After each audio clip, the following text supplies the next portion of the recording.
Move your tractor. Brian the O owns this land now. That was the first thing I heard before sunrise. Not the birds, not the wind, but Claire Wright's voice cutting through the morning air like a siren. When I stepped outside, coffee still steaming in my hand, I saw it bulldozers carving a black asphalt scar straight through my cornfield. My fence posts snapped like twigs. The soil I'd spent years tending was being chewed up by steel teeth and arrogance. Claire stood at the edge of the chaos in her bright orange blazer, clipboard in hand, barking orders like she was running a federal operation. It's called progress, Brian. You'll thank me when the property values rise. I didn't shout back. I didn't have to. I just smiled, the kind of smile that made a few workers stop what they were doing. Because they didn't know what Claire didn't either. I'm not just some farmer. I'm the director of the Federal Highway Administration. Before we dive into how this HOA paved its own downfall, tell me where you're watching from and hit subscribe. You'll want to see how justice got resurfaced. Claire Wright wasn't the kind of woman who made suggestions, she made declarations. Her tone alone could make an entire HOA board sit straighter like soldiers awaiting orders. The morning after the bulldozers rolled across my land, I received a formal invitation taped to my mailbox: mandatory community meeting subject roadway expansion and property adjustment attendance required. Resistance subject to fines, on my own land. The meeting was held in the HOA clubhouse, a converted boathouse that smelled like lemon polish and superiority. Folding chairs were arranged in neat rows, a projector humming at the front where Claire stood, beaming with the kind of confidence only ignorance could buy. Neighbors, she began, her voice echoing off the walls, we are building the future of Lakeside Meadows, a new access road connecting our community to the upcoming residential zone. More homes, more value, more pride. Applause followed. They clapped like she'd just won a Nobel Prize in arrogance. I sat in the back, arms crossed. The slide behind her displayed an aerial map, my farmland, right in the middle, shaded bright yellow, labeled Community Access Corridor. Excuse me, I said, raising a hand. That yellow area, that's my property. Claire didn't flinch. She gave me that pitying HOA smile, the kind that says, you're cute when you think you have rights. Yes, Brian, technically. But according to the revised HOA zoning map, that section is now classified as shared use land, revised by who I asked. She turned toward the audience like a talk show host, about to deliver her punchline. By the board, of course. The community voted last night. A round of nods rippled through the crowd, all 12 of her loyal followers, most of whom probably hadn't even read the email. I stood. You can't just vote away private property lines. This isn't Monopoly, Claire. Oh, Brian, she said, her tone thick with mock sympathy, you're overreacting. We have legal precedents. Section 12C of the HOA Charter gives us authority to improve infrastructure that benefits the neighborhood. I couldn't help but laugh. Claire, 12C covers mailbox maintenance and pothole repairs, not carving a highway through someone's farm. Her smile faltered just a little. Then she leaned forward. You should be grateful. This project will increase your property value tenfold, and will even let you keep partial access to the new road for a reasonable fee. A fee. That word hung in the air like a bad smell. Around me, whispers, stirred neighbors, murmuring things like, seems fair, and Claire always knows what's best. I realized then this wasn't ignorance. It was willful blindness. They wanted to believe her. They wanted the illusion of progress, even if it trampled someone else's rights. I leaned back in my chair, forcing a calm smile. All right, Claire. Let's say I go along with this. Who's funding the project? She brightened immediately, sensing she'd won. Oh, a local contractor, Rightland Development. Excellent team, very efficient. Already broke ground. Rightland, I repeated slowly. Any relation to you? She blinked. My cousin runs it. But that's irrelevant, of course. Nepotism, the HOA's favorite fertilizer. I took a slow sip of coffee from my travel mug, letting the silence stretch. You sure you filed all the right permits? Environmental clearance, land use authorization, county zoning? Claire rolled her eyes. Brian, please. We're a homeowners association, not amateurs. Oh, Claire, you have no idea. The meeting adjourned with a round of hollow applause. Claire strutted toward me as the crowd dispersed. Don't make this difficult, Brian. The community supports me on this. You're the only holdout. Maybe I said, but I'm also the only one who knows where your highway ends. She frowned. What's that supposed to mean? You'll find out, I said, heading for the door. Outside, the evening sun was bleeding across the horizon, lighting up the fresh asphalt that now cut through my property like a scar. A few of the construction workers were still there, young, nervous guys wearing shirts that said Rightland Development. One of them gave me a sheepish look. "Sir, we're just following orders," he said. "I know," I replied. "Keep your receipts." That night I started digging, not in the dirt and the data. I pulled up my laptop, logged into a few databases I wasn't technically supposed to access without authorization. But since I happened to be one of the people who grants that authorization, well, let's just say I had clearance. Permit filings, contractor bids, environmental assessments. Within an hour, I had half a dozen PDFs that made my blood run cold. Rightland Development hadn't just skipped steps, they'd forged them. My name appeared on one document as signatory owner approval. The signature looked like someone had signed it using their foot. Then there was the community road funding grant. It had been submitted to the County Development Fund using falsified HOA minutes that showed me voting in favor of the project. They'd built their little empire on paper lies. At midnight, I printed every document, highlighted every inconsistency, and placed the stack neatly in a binder.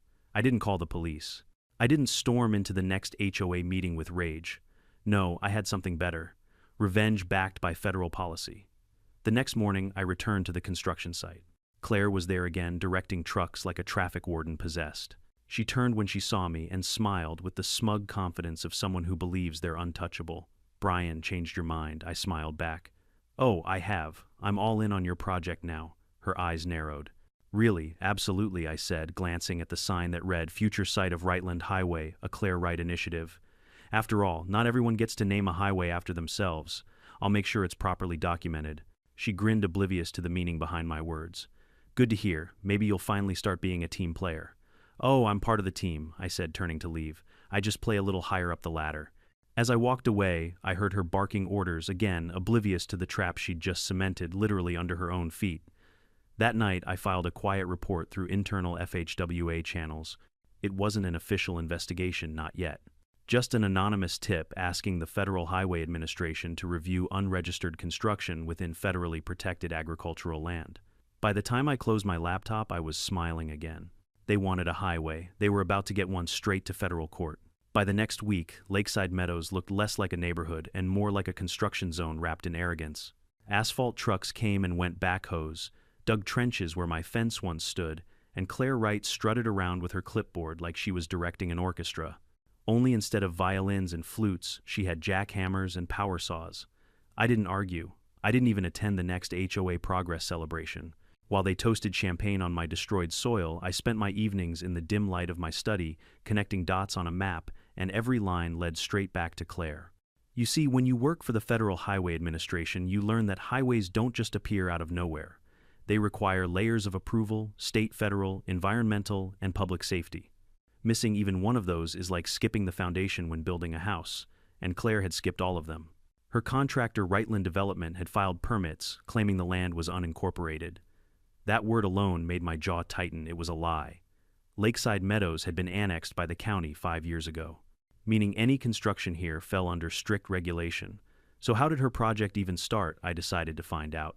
On Monday morning, I drove to the county office, a dull concrete building with flickering fluorescent lights, and a receptionist who looked like she'd been allergic to enthusiasm since 1998. "Hi," I said, flashing a polite smile. "I'm looking for all permits filed under Rightland Development in the past 6 months." She squinted at me. "Purpose, personal interest," I said, then slid a small badge across the counter just long enough for her to read it. Her eyes widened. "Oh, right away, sir." 5 minutes later, I was standing at a scanner, flipping through folders of paperwork so fake they might as well have been printed on Monopoly money. Permits with missing stamps. Signatures with mismatched ink. Pages dated before the land surveys were even conducted. But the best part, every approval form listed one signature of property owner consent, Brian Thompson. Except, I'd never signed a thing. I took photos of every document, then checked the environmental clearance section, the same section I'd designed for national use years ago. And there it was, a fake seal, a blurry photocopy of an outdated federal approval template. It was laughable, except the joke was about to cost them millions. By noon, I had more than enough to open a federal review. But I wasn't rushing this. Revenge, like a good road, needs a solid foundation. That night, I called my old colleague Mark Delgado, an environmental compliance officer in D.C. "Mark, it's Brian. Hey man, haven't heard from you since that nightmare project in Nevada. What's up? I've got something better." "You ever heard of an HOA trying to build a highway on private farmland?" He laughed. "That sounds like a bad headline." "It's about to be one," I said. "I'll send you files under reference code Lakeside. Don't open them from your work account, not yet. Just hold them. Got it. You in trouble, I paused. No, but someone else is about to be. The next morning I returned to the site. I wanted to see their progress firsthand. The once quiet farmland was now lined with fresh asphalt guardrails and poorly painted white lines. They'd even installed a fake speed limit 25 sign to make it look official. Claire spotted me instantly. Brian, you came to see the new road. I looked down at the asphalt still warm under the Sunday. That's not a road, Claire. That's a lawsuit with lane markings, she laughed, waving her clipboard. Always so dramatic. Look, the community voted. You're the only one resisting. Maybe you should move to a place without progress. I stepped closer. Funny you should mention moving, because you might have to soon. Her smirk faltered. What's that supposed to mean? Oh, nothing, I said, turning toward the bulldozers. Just make sure your construction company has their paperwork ready. Federal agents tend to be picky about that. She crossed her arms. You're bluffing. I don't bluff, I said softly. I document. That night I set up one of my old drone cameras from a federal field project. It hovered quietly above the site, capturing high-resolution footage of their work and all the violations that came with it. No safety barriers. Unregistered equipment, dumping excess asphalt into the nearby creek. I labeled each clip carefully. Violation A, 1. Environmental contamination. Violation B, 3. Federal land encroachment. Violation D, 7. Unauthorized construction activity. By the end of the week, I had a digital library of everything Reitland and the HOA had done wrong. But there was one final piece I needed proof of intent. So I did something I rarely do. I attended another HOA meeting. It was held in Claire's living room, this time more casual, more smug. There were finger sandwiches, champagne, and a huge banner that read, Claire Wright, Community Builder of the Year. When she saw me at the door, her smile faltered. Brian, didn't expect you here. Oh, I wouldn't miss it, I said, nodding toward the banner. You've built quite a name for yourself. She laughed nervously. Well, someone has to improve this place. You can't run a neighborhood like a cornfield. I looked around the room, HOA members nodding like puppets. So, what's next? Toll booths, a runway, she chuckled. Don't tempt me. Then, thinking she was among friends, she leaned in and whispered, Besides, by the time the county notices the road will be done, they won't tear it down once it's built. Too expensive. Bingo. I hit record on my phone under the table. That single sentence was all I needed. The next day I compiled everything, the fake signatures, the permits, the environmental violations, the recorded confession into a report titled Unauthorized Infrastructure Development in Protected Agricultural Zone 47B. Under reporting party, I left the field blank. Anonymous. Within 48 hours, a quiet message pinged my inbox from a restricted government domain. Acknowledged. Investigation initiated. 2 days later, the first black SUV rolled into Lakeside Meadows. A few men in plain suits stepped out, surveying the construction site with cameras and clipboards. I watched from my porch, sipping coffee as Claire stumbled toward them. Can I help you, gentlemen? She asked, suddenly polite. One of them flashed a badge. Federal inspection. We're here to review compliance documentation for the new highway project. Her face drained of color. There must be a mistake. The agent replied calmly, We'll find out. That was the moment the air shifted. The neighbors who had once cheered for her progress started whispering instead. The Reitland trucks stopped coming. The roadwork froze mid-lane. And Claire, she didn't strut anymore. She stood there on my ruined farmland trying to call someone her cousin, her lawyer, anyone, but no one picked up. I didn't gloat. I didn't even walk over. I just raised my coffee mug in her direction like a silent toast. She looked back at me, eyes narrowing. What did you do, Brian? She shouted across the field. I smiled. Just followed the rules, Claire. The federal ones. By the end of that week, the bulldozers had gone silent. The once deafening chaos on my land had turned into an uneasy stillness, broken only by the faint crackle of unfinished asphalt cooling under the Sunday. Word spread through Lakeside Meadows faster than wildfire. Federal inspectors were sniffing around. Claire Wright, who used to parade through the neighborhood like a general, was now hiding behind tinted SUV windows, but she wasn't done. Oh no, she was regrouping. The calm wasn't peace. It was preparation. Saturday morning, a glossy postcard arrived in everyone's mailbox. Your invited grand opening celebration, the Claire Wright Highway Sunday, 10 a.m. Sharp free mimosas, live band, and media coverage. I laughed out loud. The woman had nerves of titanium and a brain made of concrete.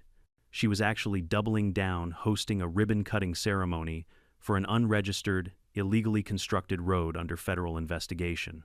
Still, I showed up. Not because I wanted to celebrate, but because every con artist deserves an audience when the curtain falls. The next morning, the neighborhood gathered near the entrance of the so-called highway. A bright red ribbon fluttered across the asphalt, flanked by silver balloons, and a rented podium with a cheap microphone that squealed every time someone touched it. The air smelled like sunscreen, champagne, and denial. Claire stood front and center, wearing a bright orange suit that could be seen from orbit, holding oversized golden scissors like a queen about to knight herself. Her husband Paul stood beside her, the vice president of the HOA, whose only qualification was owning the biggest lawn in the subdivision. "Thank you all for coming," Claire shouted into the mic. "Today marks a new era of progress for Lakeside Meadows, a community that refuses to be held back by outdated rules and small-minded individuals." I didn't need a mirror to know that last part was aimed at me. Applause erupted. Reporters from the local news station scribbled notes, probably confused as to why half the road was still unpainted. Then Claire gestured dramatically toward the freshly paved stretch. "I stand here today as proof that vision and courage can overcome bureaucratic stagnation." Ah, there it was, her favorite enemy, bureaucracy. She hated red tape almost as much as she loved attention. I stood in the back of the crowd, wearing a dark navy suit for the first time since I'd retired from active duty at the FHWA. My presence alone drew curious stares. Neighbors whispered. Cameras panned. Claire spotted me and froze for half a second. Then, masking it with a grin, she called out, "Oh look, Brian decided to join us. Maybe you're finally ready to embrace progress." I smiled faintly. "Progress that violates 16 federal codes, bold." She ignored that, waving her champagne glass. "Why don't you come up and say a few words, as one of the stakeholders of this community?" Stakeholder. I nearly laughed. Still, I walked up. The reporters leaned forward, sensing drama. The mic squealed again. "Thank you, Claire," I began, voice calm and measured. "I think it's important for everyone to understand just how monumental this project is." Claire beamed clearly, expecting praise. I continued. "In fact, it's so monumental that it's currently being reviewed by multiple branches of federal oversight, including environmental safety, land development, and criminal fraud divisions." The crowd went silent. Cameras zoomed in. Claire's smile froze, her hand tightening on the microphone. "That's a joke, right?" she said, her laugh wobbling like a badly tuned violin. I looked straight at the news camera. "Not at all. Federal inspectors are verifying forged permits and falsified signatures tied to Rightland Development. Your cousin's company, isn't it?" Gasps spread like ripples across the crowd. Claire's face turned red. "This is slander." "Actually," I replied softly, "it's documentation." I pulled a folder from my briefcase and laid it on the podium, copies of every fraudulent permit, every fake signature, even a transcript of her recorded confession. The seal on the top page gleamed under the sun. Federal Highway Administration, Office of Investigation. Claire tried to snatch the papers, but I placed my hand over them. "Don't worry, Claire. You'll get your copy in court." Reporters scrambled to capture her expression. Her mouth opened and closed like a fish on dry land. Then from behind the crowd, the low rumble of engines echoed once more, but this time not from construction vehicles. A convoy of black SUVs rolled up the street, their windows gleaming. The crowd parted as two men in suits stepped out, flashing federal credentials. The lead agent approached the podium. "Ma'am, are you Claire Wright?" She straightened her jacket. "Yes, I'm the president of this community, and good. We're serving you an immediate cease and desist order under Title 23 of the U.S. Code. This site is now under federal investigation." You could have heard a pin drop. One of the reporters whispered, "Is this real?" "Oh, it's real," I said, stepping aside as the agents began photographing the area. She just built a federal case study on how not to build a highway. The agents roped off the site with yellow tape marked, "Federal property, do not enter." Claire sputtered, "You can't just shut this down. This is a community project." The agent raised an eyebrow. "On land you don't own, using forged documents and crossing a protected wetland, yes we can." I could see her trying to calculate her next move, charm threats, denial, but none of them were working. The crowd was filming. Her reputation, once polished and powerful, was crumbling under the weight of her own ego. She turned to me, eyes blazing. "You did this, didn't you?" I nodded. "You paved over my farm, Claire." I just returned the favor with paperwork.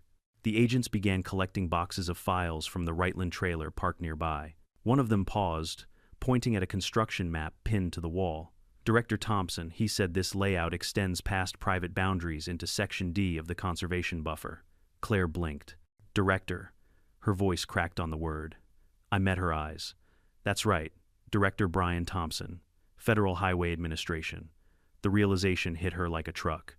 The same man she'd mocked for being a stubborn farmer was the one signing off on every highway in the state, including hers. You lied to us, she whispered. I smiled faintly. No, Claire. I just never corrected your assumptions. The reporters erupted into a frenzy. Cameras flashed, microphones shoved forward, and questions flew through the air. Claire tried to push through the crowd, but the agent stopped her, asking her to remain on site for questioning. The champagne table tipped over. The golden scissors clattered onto the asphalt, right where her highway began, a perfect symbol of her downfall. Neighbors started whispering again, but the tone had changed. The applause that once followed her speeches was gone, replaced by murmurs of embarrassment. I turned to leave, the sound of federal radios crackling behind me. The air smelled of hot tar and panic. As I reached my truck, one of the reporters caught up to me. Mr. Thompson, you're really with the FHWA. What happens now? I paused, glancing back at the half-finished road. Now, I said. Now the real work begins. And as I drove off, the reflection of flashing lights danced across my rearview mirror, the same lights that once illuminated bulldozers tearing through my land. Only this time they weren't tearing down my life. They were tearing down hers. For the first time in weeks, I smiled without bitterness, because I knew the calm was over, and the storm was just getting started. The day after the ribbon-cutting disaster, Lakeside Meadows was a ghost town. Cars stayed parked, curtains stayed drawn.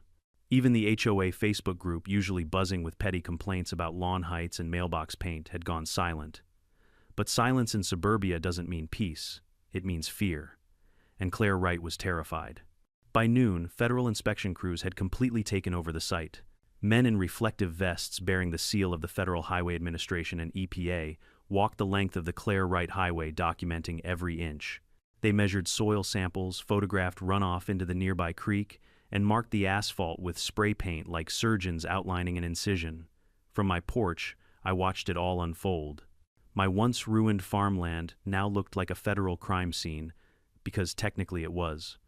At 10 a.m., Claire's silver Lexus rolled slowly up the half-paved road.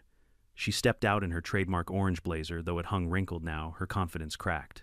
She scanned the scene, eyes darting between the inspectors and the neighbors watching from their lawns. Finally, she spotted me. "Brian," she shouted, storming toward my porch like a hurricane in heels. "You've humiliated me. You've humiliated this community." I took a calm sip of coffee. "You did that yourself, Claire. I just sent the invitation. You think you can hide behind your badge?" she hissed. "You think being some fancy highwayman makes you untouchable?" I smiled. "Not untouchable, just well-paved." She blinked. "That's not even funny."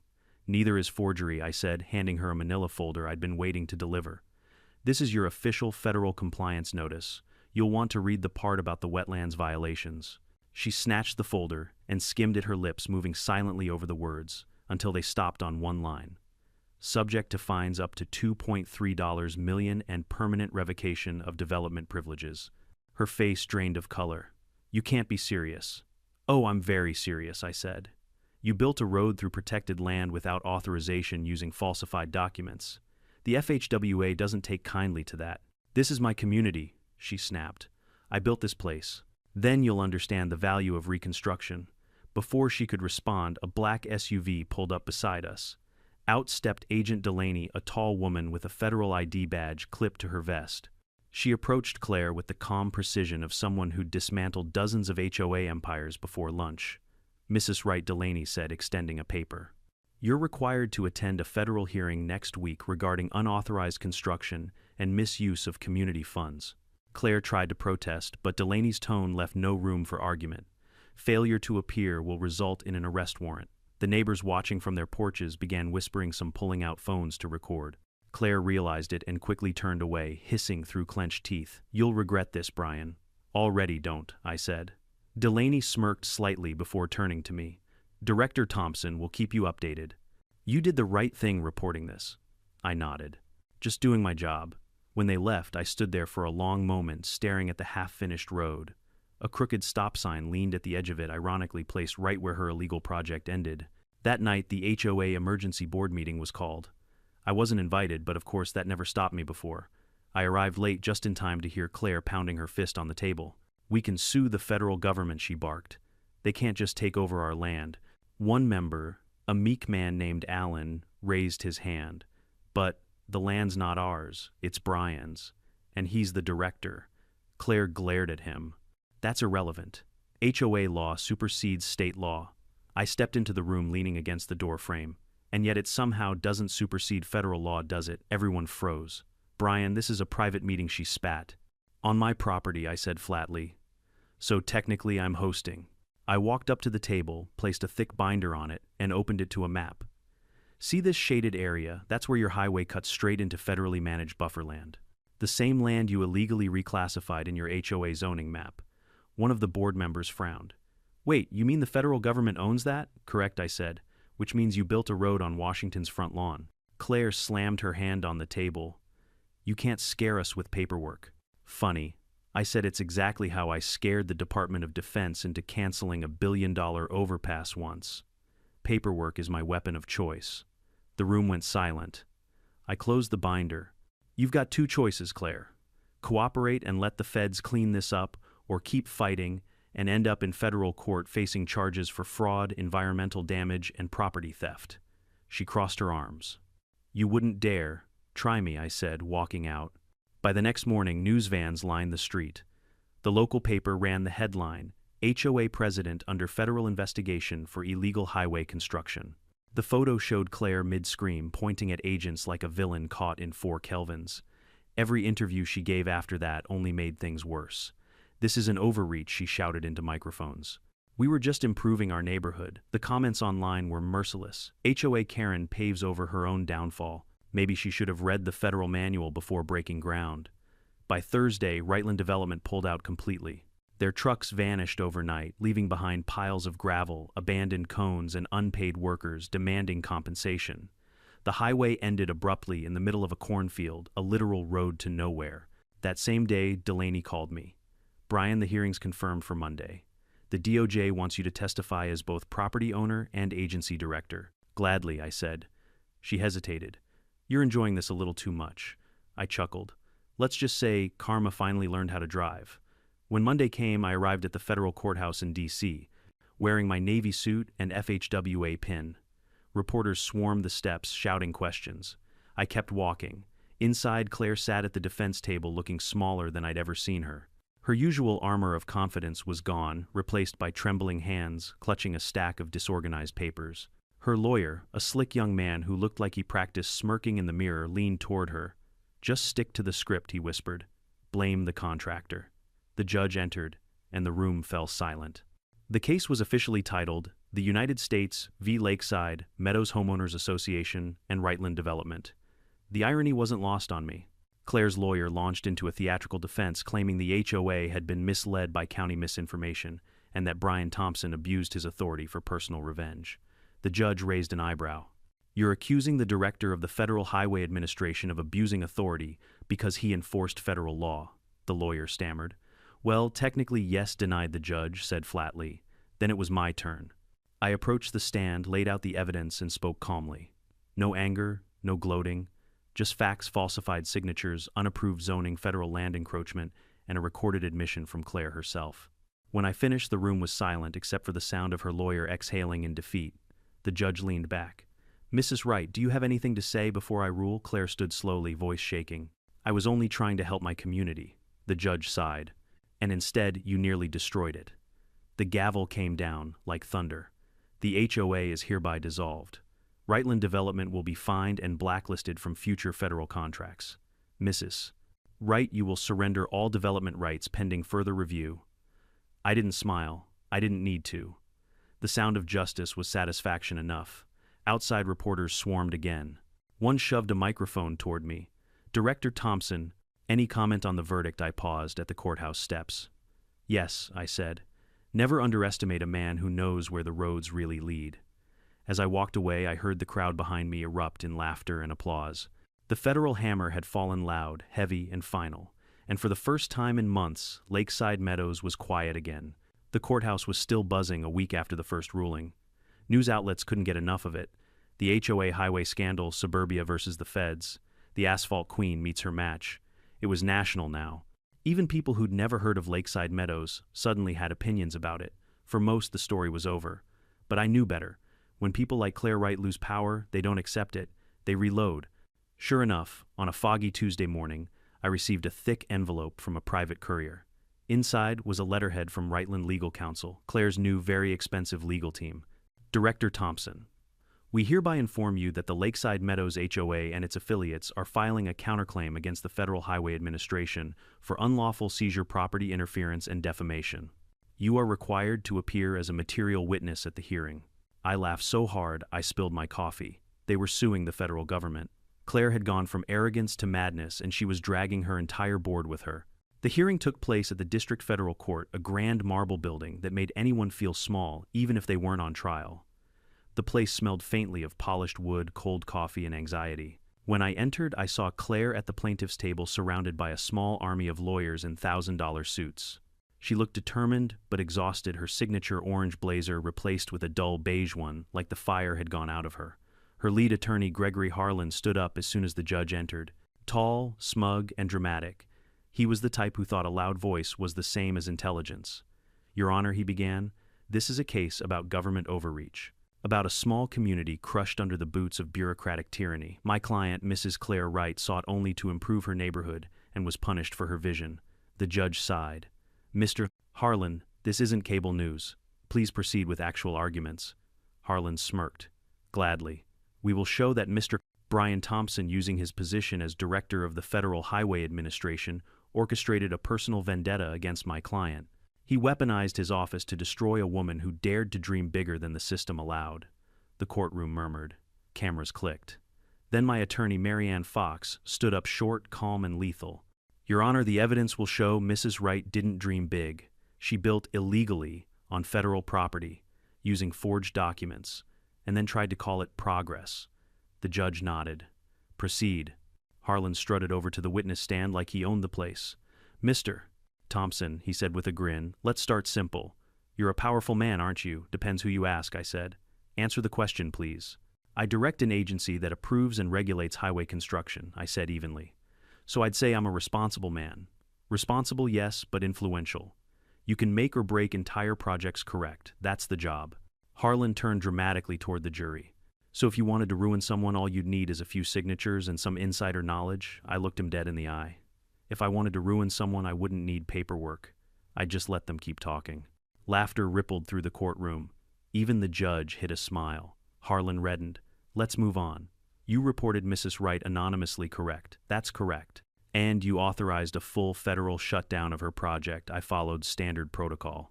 It shut itself down the moment it violated federal code. He stepped closer. Mr. Thompson, isn't it true that you personally despise Mrs. Wright? I paused, letting the silence stretch. Claire's eyes burned holes into me. I don't despise her, I said finally. I despise incompetence dressed as leadership. The jury's heads turned toward Claire. Her lips tightened. Harlan shuffled his papers, visibly rattled. No further questions. Marianne approached, next calm as ever. Mr. Thompson, please clarify for the court. Did you act out of personal revenge? No, I said. I acted out of duty, because when someone builds an illegal highway on federally protected land, that's not personal. That's policy. Thank you. She turned to the judge. Your Honor, with permission, the prosecution would like to present Exhibit 47, the recorded statement from Mrs. Wright admitting she built first and sought approval later. The judge nodded. Proceed. The courtroom speakers crackled to life. Claire's voice filled the room, confident, careless, damning. By the time the county notices the road will be done, they won't tear it down once it's built. Too expensive. Gasps erupted. The sound was sharper than a gunshot. Claire buried her face in her hands. Harlan whispered something frantic in her ear, but it was too late. The jury had heard everything. When the audio ended, Marianne spoke again softly but with precision. That statement alone violates 3 federal statutes. Mrs. Wright knew what she was doing. She gambled that she was too small to notice. She forgot who her neighbor was. The judge leaned forward. I've heard enough. Mrs. Wright, do you have anything to add in your defense? Claire rose, slowly, trembling. I just wanted to improve my community. The judge's expression softened slightly, but his tone didn't. Good intentions do not excuse illegal actions, especially when they destroy someone else's property and federal land. Harlan jumped in one last time. Your Honor, with respect, this is excessive punishment for what amounts to a misunderstanding. The judge cut him off. Mr. Harlan, you can't misunderstand federal jurisdiction.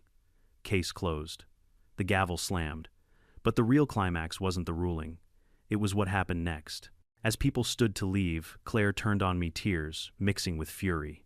You think you've won, don't you? You think you're some kind of hero? I stood, buttoned my jacket, and faced her squarely. No, Claire. I think I'm a citizen who remembers that laws aren't decorations. You should have too. She shook her head. You ruined me. No, I said quietly.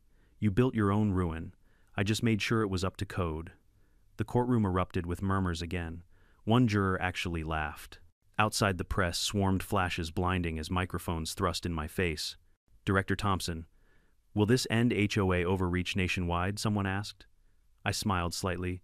You can't legislate common sense. But maybe this will teach people that rules exist for a reason.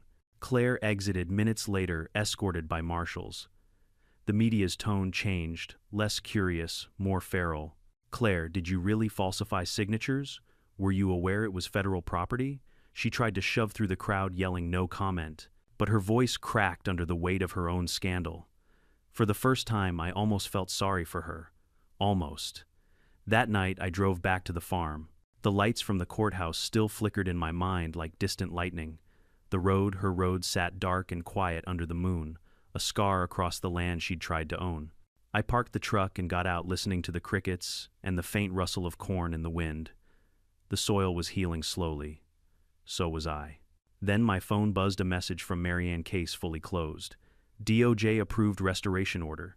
Federal crews start next week. Congrats, Director. I typed back a single line. Let's build something honest this time. As I looked out across the broken asphalt, I couldn't help but laugh. Claire Wright thought she could outbuild the system. But when you go up against the man who writes the road rules, you should expect a dead end. For 2 weeks after the federal hearing, Lakeside Meadows existed in a strange kind of limbo. The Claire Wright Highway sat untouched, a half-finished scar of asphalt stretching through my farm and fading into tall grass fenced off with yellow tape and a large metal sign that read, "Federal property, do not enter." The HOA, once a symbol of control and pride, was dissolving faster than a sugar cube in hot coffee. Without Claire's leadership, no one knew who to report to. The mailbox complaints stopped. The weekly lawn inspections vanished. Even the HOA Facebook group, once a battlefield of passive-aggressive posts, went dark. But Claire, she refused to go quietly. She'd gone missing from public view for several days after the hearing, and part of me hoped she'd finally learned her lesson. Then, one gray morning, I heard shouting outside. From my porch, I saw her storming down the road, hair wild, wearing a faded orange hoodie that barely resembled her once immaculate blazers. Behind her, a local camera crew trailed, capturing every step like it was breaking news. Claire Wright had gone rogue. "This is a setup," she screamed into a microphone someone shoved toward her. "The government is trying to silence community leadership. This is corruption. This is tyranny," I sighed, sipping my coffee. "And it's 8 a.m., I muttered to myself. By the time she reached my property line, or rather what used to be it before she paved it over, 2 federal maintenance trucks were parked nearby. The workers had begun breaking apart the asphalt, loading chunks of it into dump trailers for recycling. Claire sprinted toward them like a woman possessed. "Stop, this is HOA property." One of the foremen, a calm, middle-aged man in a reflective vest, looked at her like she'd just announced she was Queen of the Moon. "Ma'am, this land is federal jurisdiction now. You can't do this," she yelled, grabbing his clipboard. "This road belongs to the people." He raised an eyebrow. "The people didn't file for permits." She froze speechless for the first time in her life. I walked over slowly, mostly because I didn't want to spill my coffee. "Morning, Claire. Thought you'd moved past this phase." Her head snapped toward me. "You think this is over. You think a court ruling means anything to me. Usually that's how laws work," I said dryly. "This community was mine," she shouted. "I built it from the ground up, the landscaping, the bylaws, the spirit. You ruined it." I tilted my head. "You bulldozed your neighbors, paved over wetlands, forged documents, and committed federal fraud." "I think the ruining part started before I showed up." Her eyes narrowed. "You're a monster." "No," I said, setting my coffee cup on the fence post. "I'm an engineer." That's when she snapped. She charged toward one of the excavators, shouting, "I'll shut this down myself," and climbed onto the machine like she was mounting a warhorse. The foreman blinked. "Is she serious?" Unfortunately, I said yes. Claire began pounding on the controls, screaming at the operator to stop working. "You're destroying my legacy," she howled. Federal agents on site rushed toward her trying to reason with her, but she kicked at them, tears streaking through the dust on her face. Cameras caught everything. "Ma'am," one of the agents said gently, "you're trespassing on federal property. Please step down." "Trespassing? This is my road," she screamed. "No, Mrs. Wright," the agent said patiently. "This was your mistake." As they pulled her off the excavator, the crowd of onlookers, neighbors, reporters, even a few curious kids on bicycles watched in stunned silence. Some recorded, others whispered, a few clapped. I stayed quiet. Watching her thrash and curse like a wild animal was uncomfortable. It wasn't victory anymore, it was tragedy, the kind of slow-motion collapse that comes when ego runs out of gas. The agents finally led her to a waiting police cruiser. As they closed the door, she spotted me one last time through the window. Her voice was muffled, but I caught the words, "You'll regret this, Brian." I shook my head. "Already don't." The cruiser pulled away, its tires crunching over the same asphalt she'd once called progress. By afternoon news, vans had surrounded the neighborhood again. Headlines screamed across every channel: HOA president arrested after attempting to stop federal crews. Claire Wright meltdown goes viral, HOA power collapses. Clips of her shouting were everywhere. Some had turned them into memes. "This is HOA property" became an instant catchphrase online. Within hours, she wasn't a leader anymore. She was a punchline. Meanwhile, I met with the federal restoration team. Their plan was straightforward: remove the illegal pavement, replant native grass, and rebuild my farm's irrigation. It would take months, but at least the land would live again. As we walked the site, the project supervisor, a younger guy with sunburnt cheeks and a good sense of humor, said, "You know, Director, I've been in this job 12 years. Never seen an HOA try to build their own highway." "Neither have I," I said, "and I've seen a lot." He laughed. "Guess you'll be adding this one to the training manual." "Already have a draft," I said. Chapter 1. Don't mess with federal property. When evening came, I walked the property alone. The sun dipped low over the hills, casting long shadows across what used to be the so-called Claire Wright Highway. The smell of torn asphalt lingered, acrid, bitter, final. It was quiet again, truly quiet. For the first time in months, I could hear the creek running behind the barn, the wind rustling through unbroken rows of corn, the faint hum of crickets tuning up for the night. Peace doesn't come fast after war, but it does come. As I stood there, headlights appeared down the gravel road. It was Alan, one of the former HOA board members.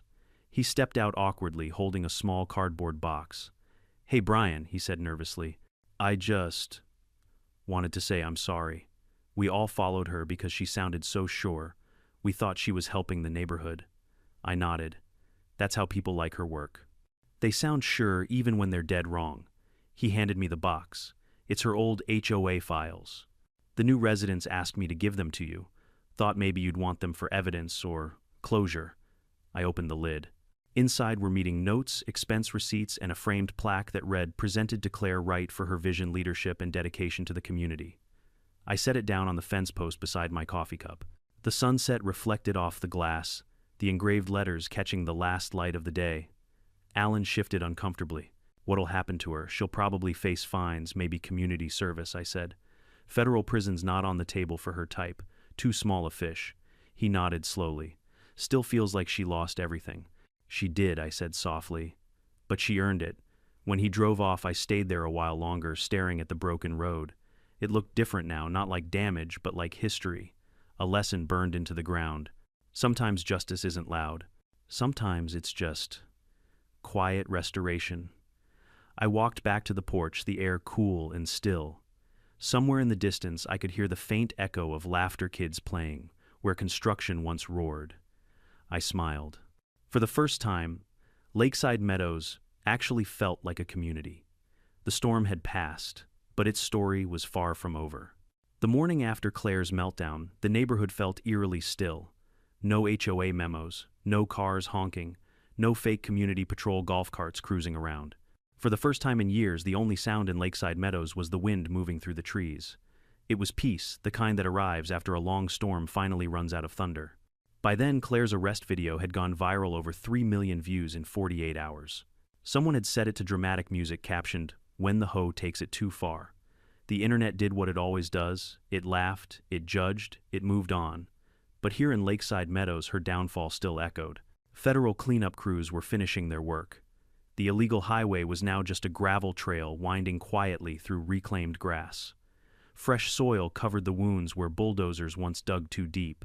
I'd requested that the land not be repaved but restored every inch, returned to the farmland it was before arrogance paved over it. By early summer the transformation was complete. The air smelled of tilled earth again. My fence was rebuilt stronger and taller this time, and my barn stood freshly painted, no longer a casualty but a symbol of recovery.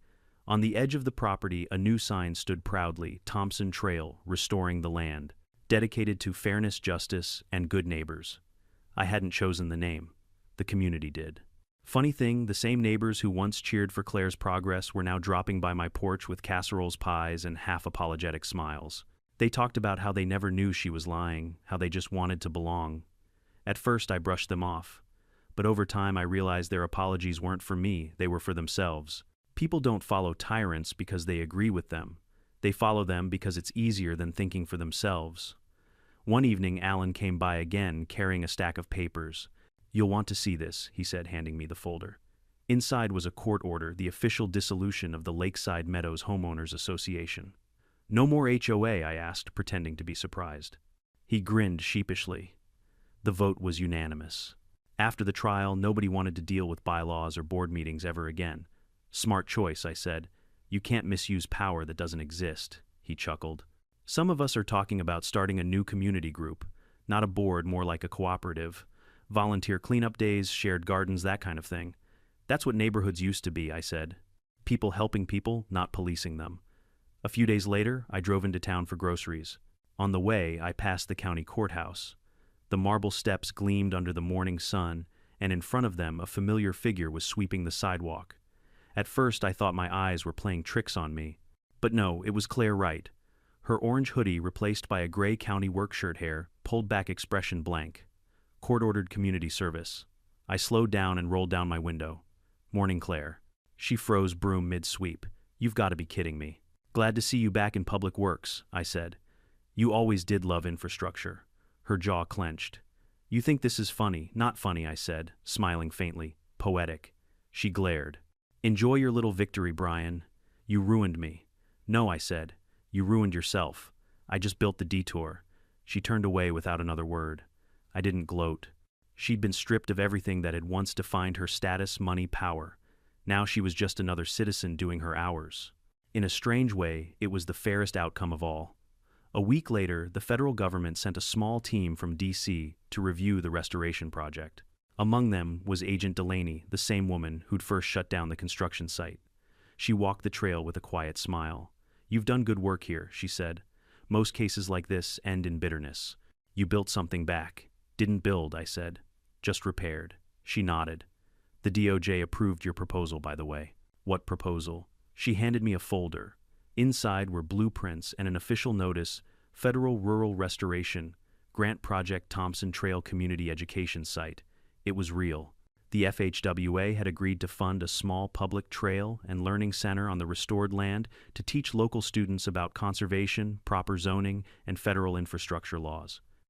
In other words, a permanent reminder of what happens when people forget to respect the land and the law. When the grand opening came, the whole town showed up. Kids ran down the gravel trail chasing each other past signs that read, "Stay curious, respect the land, and think before you build." Parents took pictures. Teachers thanked me. Even Alan gave a short, nervous speech about turning mistakes into milestones. At the end, I was asked to say a few words. I stood by the new wooden archway with my hands in my pockets, looking out at the field where everything had once gone wrong. Progress, I began, isn't about how fast we can build. It's about how well we understand what we're building on. A highway means nothing if it destroys what came before it. A community means nothing if it forgets who it serves. The crowd was silent. A few nodded. "I've spent my career making sure roads connect people." I continued, "But lately I've realized connection doesn't need concrete. Sometimes it just needs honesty and maybe a little humility." When the applause came, it was warm, genuine, not the hollow clapping I'd heard at HOA meetings. And for once I wasn't thinking about revenge or justice or even vindication. I was thinking about peace. That evening, after everyone left, I walked the trail alone. The sunset poured gold over the fields, glinting off the new sign that bore my name. I paused at the midpoint, the same place where Claire's illegal road had begun, and knelt, brushing my hand through the dirt. The soil was soft again, alive. In the distance, a delivery truck rumbled past on the real interstate, the one I'd approved years ago as director. It curved gracefully through the hills, perfectly engineered, perfectly legal. The irony wasn't lost on me. I laughed quietly to myself. Guess I'm still building highways after all. When I got home, I sat on the porch as twilight settled in the air, cool and clean. Fireflies flickered across the yard like sparks of quiet triumph. My phone buzzed with messages, reporters asking for interviews, friends sending congratulations. I turned it face down. Some victories don't need broadcasting. Instead, I poured myself a drink and looked out over the land. My land. The place that had nearly been stolen and had instead become a symbol of something bigger. That's when I decided to write this story down. Not for fame, not for payback, but because somewhere out there another Claire Wright is planning her next community improvement, and maybe, just maybe, someone hearing this will stop her before the bulldozers start. Because if there's one thing I've learned, it's this: power doesn't corrupt, people entitlement does. And the only thing stronger than entitlement is accountability. So, if someone ever tells you they're doing it for the good of the neighborhood, check whose driveway they're paving first. And if they threaten your home, your land, your peace, don't yell, don't fight. Just know the law, know your worth, and stand firm. Justice moves slow, but it moves straight. Like a well-built highway, it might twist and turn, but it always finds its way home. Now it's your turn, viewers. What would you have done if your HOA built a highway through your property? Let me know down in the comments, and if you enjoyed the story, hit that subscribe button for more tales where karma has a license plate. Until next time, drive safe and read the fine print.